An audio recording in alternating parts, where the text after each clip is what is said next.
We are honored to have amongst us Mr. Ashish Kumar Chauhan, MD and CEO of National Stock Exchange of India Limited. Thank you, sir, for taking out time from your busy schedule. And it'll be our honor to have you up on stage and say a few words. So.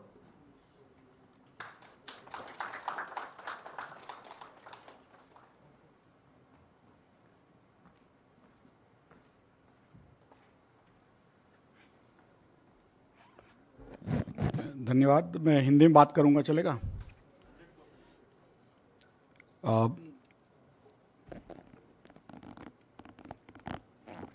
ONDC एक तरह से कैसे आगे सबको काम में आएगा, क्योंकि शुरू तो हो गया है। कई लोग उसके बारे में उत्साहित भी है, कई लोग उसके बारे में संदेह भी व्यक्त करते हैं कि कैसे ये चलेगा। और ये बाकी जो बड़ी बड़ी कंपनियां हैं जो बिलियन डॉलर ट्रिलियन डॉलर का वेल्थ लेकर के बैठी हो, उनके सामने ये सरकारी सिस्टम कैसे चल सकता है। तो ये संदेह सभी को रहता है। लेकिन जब भी कोई नई टेक्नोलॉजी आती है, नई सिस्टम बनती है, तो स्वाभाविक है कि पहले जो इनोवेटर्स होते हैं वो अपने अपने बिजनेस उसमें शुरू करते हैं, खड़े करते हैं, बड़े भी हो जाते हैं। और जैसे जैसे वो टेक्नोलॉजी सामान्यतः बन जाती है, रोज़मर्रा की ज़िंदगी में आ जाती है, तो उसके बाद मैं आप भी कर सकते हो उसको। तो उसी की वजह से उसकी जो कॉस्ट होनी चाहिए, जो यूज़र हैं जो उसका उपयोग करते हैं, सेलर हो बायर हो, सभी के लिए उसकी कॉस्ट कम ना हो, तो स्वाभाविक है कि जो प्रोवाइडर है, मैन्युफैक्चरर ऑफ दैट सर्विस है, उसको ज़्यादा प्रॉफिट मिल रहा है। और बाकी जो इकोसिस्टम के लोग हैं उनको एक तरह से स्क्वीज़ हो रहा है, उनको कम पैसे मिलते हैं। तो इसलिए फिर नए नए और नेटवर्क खड़े होते हैं। तो और आजकल जो नेटवर्क और प्लेटफॉर्म वगैरह की जो बात है कि कोई इकोनॉमिक सिस्टम खड़ी होती है जो आईटी ओरिएंटेड होती है, वो स्केल बहुत तुरंत हो जाती है, बहुत फास्ट जल्दी से हो जाती है। और जो चीज़ में पहले जैसे आपको फिजिकल सिस्टम बनानी है, जैसे बिल्डिंग बनानी है या रोड बनाना है, तो बहुत सारा समय लगता है और पैसे भी अधिक लगते हैं। लेकिन एक नेटवर्क बनता है, भले छोटा सा चालू हो, लेकिन जब उसकी जितनी भी समस्या है, क्योंकि जैसे शुरू होता है थोड़ी समस्या दिखती है, उसके बाद जैसे जैसे लोग जुड़ते हैं तो समस्या भी कम होती है, नेटवर्क भी बनता है, और धीरे धीरे करके एक इन्फ्लेक्शन पॉइंट आता है। जब वो इन्फ्लेक्शन पॉइंट आ जाता है कि जबकि करीब करीब सभी समस्याएं ख़त्म हो चुकी है, तो बहुत सारे लोग जुड़ जाते हैं। तो उसकी एक कहानी मैं आपको सुनाऊंगा कि मैंने करीब 1992 में स्टॉक एक्सचेंज, जो भारत के स्टॉक एक्सचेंज में एक बड़ा भूचाल आया था, उसको हर्षद मेहता कांड कहते हैं। तो हर्षद मेहता कांड हो गया, उसके बाद सरकार को भी लगा कि भाई ये कुछ तो स्टॉक मार्केट के बारे में करना चाहिए, हम लोग लिबरलाइज कर रहे हैं और ये क्या हो रहा है। तो उस समय उन्होंने कहा कि भाई हमको ऑटोमेटेड स्टॉक एक्सचेंज की रचना करनी चाहिए। और आईडीबीआई उस समय वित्तीय संस्था थी, उसको कहा कि भाई आप बनाइए। उसमें मैं काम करता था, तो 5 लोगों की टीम बनाई, उसमें मैं भी एक था। जो स्टॉक मार्केट, जिसको आज हम नेशनल स्टॉक एक्सचेंज के नाम से जानते हैं, वो उस समय हमने बनाई थी। तो उसमें हमने सॉरी कि उस समय इंडिया में फ़ोन लाइन आते आते भी 5-6 साल लगते थे अपने घर पे, और ज़्यादातर फ़ोन लाइन चलती भी नहीं थी जब तक वो लाइनमैन को पैसे नहीं देते थे। तो वो समस्याओं में हमने सैटेलाइट टेलीकॉम वगैरह लगाया, और लोगों को पूरा भरोसा था कि ये सरकारी सिस्टम चल ही नहीं सकती। और by chance, by quirk of fate, और टेक्नोलॉजी भी उस समय इतनी बड़ी ठीक बन गई। टेक्नोलॉजी भी कई बार फेल हो जाती थी हर रोज़, कंप्यूटर्स वगैरह उतने आज जो है उतने अच्छे नहीं थे, तो फेल भी हो जाती थी। तो उस समय करीब 93 में हमने शुरू किया सोचना, 94 में हमने एक्चुअली उसका उद्घाटन किया। तो 94 में जब उद्घाटन किया, नवंबर 3 94 में इक्विटी मार्केट शुरू किया, तो उसमें उस समय स्टॉक ब्रोकर्स का आपने पिक्चर्स देखे होंगे, जो फ्लोर पे जाते थे और धोती टोपी पहन के एक दूसरे के कपड़े नोचते थे। तो वो बड़ा एक्साइटमेंट होता उनके लिए, लेकिन बाकी सबके लिए समस्या थी कि भाई ये कर क्या रहे हैं, राइट। और जब एनएसई ने शुरू किया तो पूरा स्क्रीन बेस्ड कंप्यूटर्स, उस समय भारत में ज़्यादा कंप्यूटर थे नहीं। और मैंने जब एनएसई में शुरू किया तो पहले दिन 100 टर्मिनल लगाए थे ब्रोकरों को एनएसई के बिल्डिंग में आके बैठने के लिए। तो एक बड़े बुजुर्ग व्यक्ति थे, करीब 75 साल की उम्र के, उनका नाम RD शाह था, मुझे याद भी आ जाए। वो बॉम्बे स्टॉक एक्सचेंज में सबसे बड़े जॉबर गिने जाते थे, जो सबसे ज़्यादा व्यापार करते थे उसमें से एक थे। तो एक बच्चे के साथ आए, पहले दिन बैठे और ट्रेड किया। बच्चे को बोलते थे कि भाई ये कर वो कर, और उस हिसाब से बच्चा करते रहता। उसको मालूम था कि मुझे क्या करना है, बट उनको कंप्यूटर मालूम नहीं था। तो बच्चे को बोलते थे कि भाई तुम ये सौदा डालो बाई का, फिर सौदा डालो सेल का, मैच हो गया। तो पहले दिन आए, दूसरे दिन आए, तीसरे दिन आए। तो मैंने एक कुतूहलता से उनको पूछा कि अंकल आप तो वहाँ के बादशाह हो, आप यहाँ पे क्यों आ रहे हैं? तो उन्होंने बड़ी इंटरेस्टिंग चीज़ कही जो मैंने कभी सोची नहीं थी। उन्होंने कहा बेटा मेरी उम्र हो गई है, वहाँ बहुत चिल्लाना पड़ता है और बहुत दौड़ना पड़ता है। यहाँ पे मैं AC ऑफिस में आके कि बच्चे को बोलता हूँ ठीक है थोड़ा उसको भी कमाई हो जाएगी, लेकिन मेरा आसानी से यहाँ बैठ के मैं कर रहा हूँ। आप मेरे को ऑफिस में दे दो कनेक्शन तो मैं ऑफिस में करूँगा, यहाँ पे आऊँगा क्यों? तो वो तब मुझे समझा कि जब नई नई सिस्टमें बनती है उसका उपयोग कई जो सोचा था उससे कई और ही लोग कर लेते हैं। मैंने नहीं सोचा था कि जो धोती टोपी पहनते हैं, जो 75 साल के लोग हैं, 1992 में जब कंप्यूटर्स इवन 25 साल के बच्चे नहीं करते थे, उस समय 75 साल के व्यक्ति ने उसका उपयोग जान के उसको अच्छी तरह से यूज़ किया। तो उसकी दूसरी भी कहानी कि पहले दिन हमने उसको ट्रेड किया तो 700 ट्रेड हुए, फिर दूसरे दिन 200 हो गए, फिर धीरे धीरे मैं 6 महीने हर रोज तकते रहता था वो स्क्रीन पे, कभी ऑर्डर आता है कभी नहीं आता है, कभी ऑर्डर आता है कभी नहीं होता है। उसके बाद 6 महीने हो गए, 7 महीने हो गए, उसके बाद धीरे धीरे जितने भी प्रॉब्लम्स थे वो सॉल्व होने लगे, क्योंकि हर रोज जब लोग ऑर्डर करते थे और हर रोज न्यूज़ आता था कि सैटेलाइट गिर गया, NSE में डिफ़ॉल्ट हो गया, ये हो गया वो हो गया, ब्रोकर भाग गए। धीरे धीरे लोगों को समझा कि सिर्फ अफवाह हैं, चलते गया। तो 11वें महीने में NSE started trading 1 lakh trade a day. 700 दिन पहले दिन, दूसरे दिन 200 और फिर 1 लाख ट्रेड पर डे। आज करीब 29 साल हुए हैं।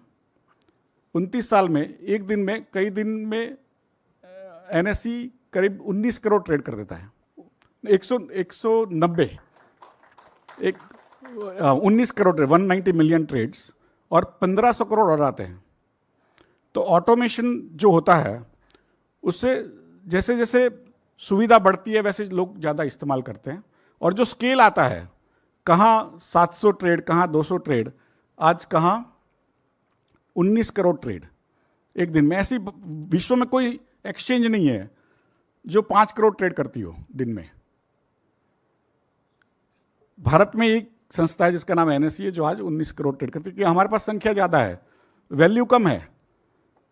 वैसे ही ONDC में होगा, 5-5 रुपए की चीज़ें भी खरीदेंगे, भेल भी खरीदेंगे, उसमें से वो आता है ना कुरमुरा जो हम लोग महाराष्ट्र में कहते हैं, वो भी खरीदेंगे, लेकिन करेंगे ऑटोमेशन से। सबको आदत पड़ गई है मोबाइल लेकर के, है ना। तो ये जो चीज़ है कि कई लोगों को संदेह होता है कि होगा नहीं होगा, लेकिन वहाँ पर जो सिस्टम थी वो ब्रोकर्स की थी। 1000 ब्रोकर को ट्रेन करना था, फिर उनके लोगों को करते करते फिर हमने एक ट्रेनिंग इंस्टीट्यूट बनाई, उसका नाम NSE, उस समय तो NSE certification in financial markets लगाया, आज जो NSE एकेडमी के नाम से जानते हैं। वो अब ONDC में सभी जितने भी व्यापारी है छोटे बड़े, उनको ट्रेनिंग करने वाली है।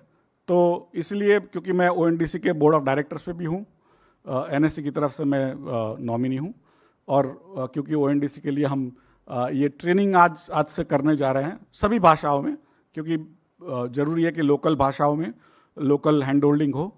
तो उसके लिए हमारी जो NSE एकेडमी है वो आज से उस पर कार्यरत है। तो इसी की वजह से मैं यहाँ पे आया हूँ, और यही कहना था कि ई-कॉमर्स जरूर रहेगा। जो कंपनियाँ आज ई-कॉमर्स करती है वो रहेगी कि नहीं पता नहीं है, क्योंकि ये नेटवर्क आ जाता है लो कॉस्ट। जो नेटवर्क 60% चार्ज करते हैं, आज आप 2% पे आ जाएंगे। तो कहीं ना कहीं तो लोग 60% क्यों देंगे, राइट? 50% क्यों देंगे? तो 2% में लोग अपना काम कर पाएंगे। और जो व्यापारी है जो अपना माल बेचना चाहता है वो हर चीज़ तो घर में नहीं बनाता है, उसको कई चीज़ें खरीदनी भी पड़ती है, उसको लॉजिस्टिक्स की चीज़ें खरीदनी पड़ती होगी, कोई उसका रॉ मटेरियल खरीदना होगा, वो भी यहाँ से कर पाएगा। तो सेम व्यापारी खरीदार भी रहेगा और सेलर भी रहेगा, माने बायर और सेलर दोनों सेम व्यक्ति रहेगा। सुबह या माने 5 मिनट पहले वो खरीदार है, 5 मिनट के बाद माने आपने हिंदुस्तान लेवर का कोई टूथपेस्ट बेच रहे हो, ख़त्म हो गया, 5 मिनट के बाद वहीं से ऑर्डर कर दिया। तो ये जो चीज़ें हैं, और कई लोग मुझे बोलते हैं स्टॉक मार्केट में भी, यार इतना ज़्यादा ट्रेडिंग क्या कर लेंगे, क्यों होता है? तो मैंने कहा बेसिकली जब ऑटोमेशन होता है तो लोग वही, और सस्ता पड़ता है तो लोग वही काम अधिक से अधिक करते हैं। जैसे उसका उदाहरण मैं देता था 30 साल पहले कि वॉशिंग मशीन आया तो लोगों को लगा कि भाई जो ड्रजरी है, जो मेहनत का काम है, तो ladies will spend less time washing clothes, instead they started washing more clothes. वो टाइम तो उतना ही देते हैं, लेकिन घर के पर्दे वर्दे भी हर रोज लगा देते हैं, खुद के ख़त्म हो गए तो बाजू वाले के पर्दे आ जाते हैं।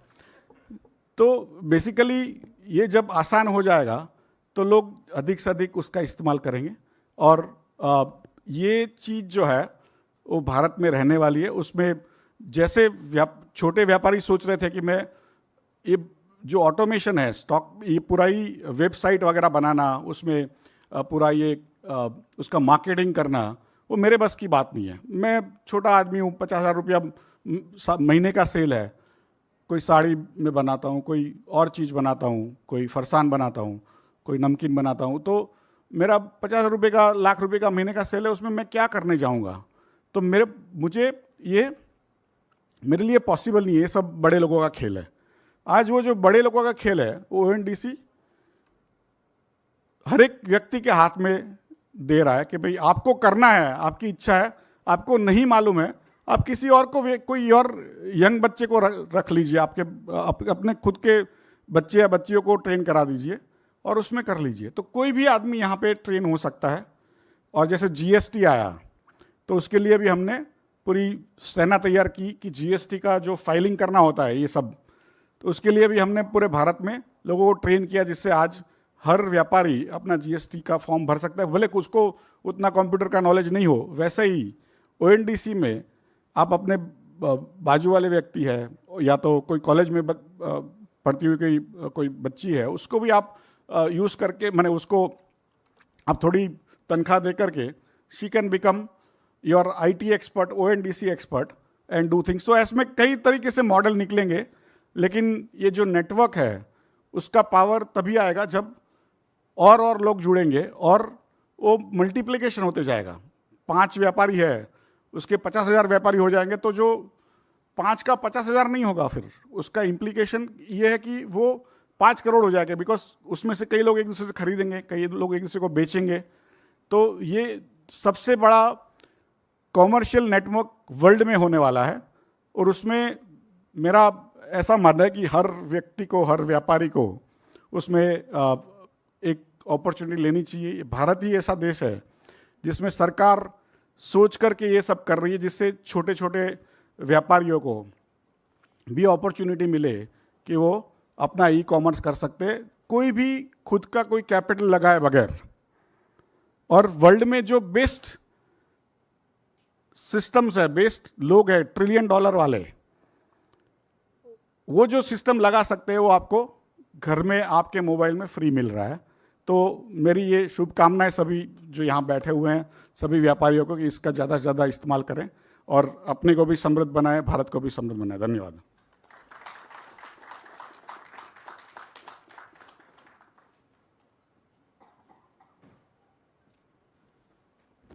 बहुत बहुत धन्यवाद सर।